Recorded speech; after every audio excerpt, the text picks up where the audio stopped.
Woodward hoots at the idea of plot to oust Beavers. Atlanta Journal, Sunday, May 25, 1913. Mayor Woodward last night was interviewed by a Journal reporter in regard to Chief Beavers' statement. Among other things, the mayor said, "I haven't read the chief's statement, but if he charges or intimates that I am connected with or in sympathy with any conspiracy to throw him out of his job, then he is simply mistaken. I have not been a supporter of Chief Beavers since I became mayor, but everybody's known that. There's been no secret about it so far as I was concerned. I've got nothing personal against him. I simply differ with his policy in reference to the vice question. And I must say that neither he nor Chief Lanford have elevated the standard of the police department in the way they have handled the situation. Now understand me.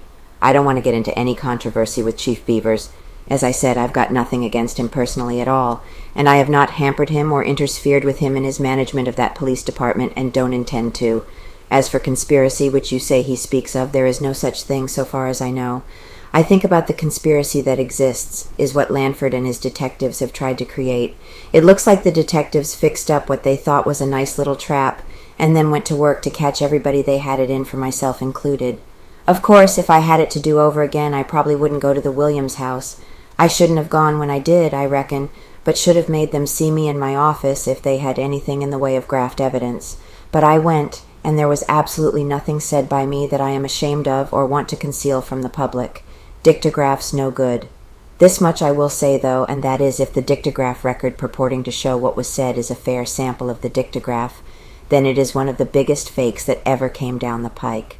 I used to think it was a fine thing in detecting criminals and such like, but I think now that it must be used by very honest, high-toned men, or else it becomes an instrument of crookedness and blackmail. Ed Miles simply came to me and said he thought he had found some evidence of graft in the police department and asked me if I would mind going with him over to the Williams house.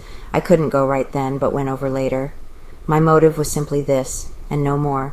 If there was evidence of graft in the police department, real evidence, I wanted it. Certainly I did. A man would be a poor mayor if he wouldn't want to unearth graft, if such existed. I told them if they had anything that would be of value, that is, something that could convince, I thought they needn't be uneasy about February losing his job or about being paid for their trouble.